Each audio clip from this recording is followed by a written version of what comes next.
Right. Welcome back, guys. So I just noticed that the previous video was cut off at this point, so we didn't get a chance to actually see how the example is finished.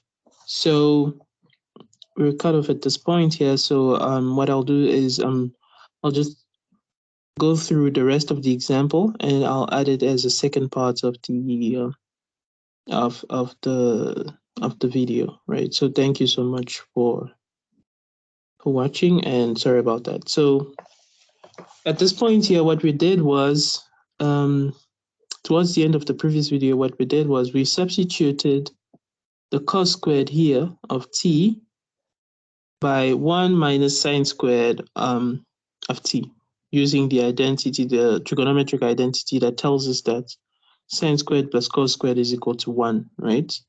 And as soon as we do that, we simplified the negative sine squared here with the 4 sine squared, which gives us the integral now from 0 to pi over 2 of the square root of 1 plus 3 sine squared of t, right? Which is looking more and more similar to what we're trying to prove, the form that we're trying to prove.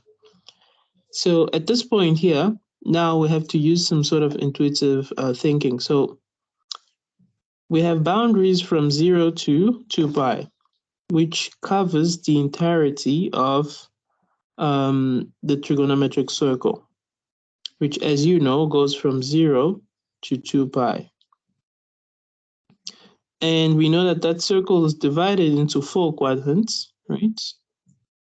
And each of those quadrants has covers a total sort of length in terms of angle of pi over 2, right? So pi over 2, pi over 2, pi over 2, and pi over 2 there. So that's 4 quadrants, each of them with a total value in terms of angle of pi over 2.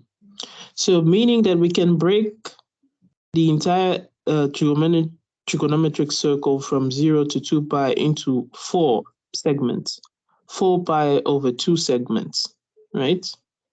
So what that means in terms of integral is that this integral here can therefore be simplified as L being equal to the integral from,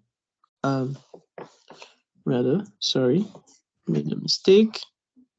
L being equal to 4 times the integral from 0 to pi over 2, because remember 4 segments of pi over 2, of the square root of 1 plus 3 sine squared of t, all dt, right? Which is the exact form that we are supposed to prove in the previous, in the question, right? So that's exactly what we're asked to prove. So we've proven that the arc length, the total arc length of the eclipse is defined by this integral here, as evaluated between 0 and 2 pi. So thank you for watching, and that is the end. And yeah, I'll catch you guys in the next video. Thank you so much for watching. Bye.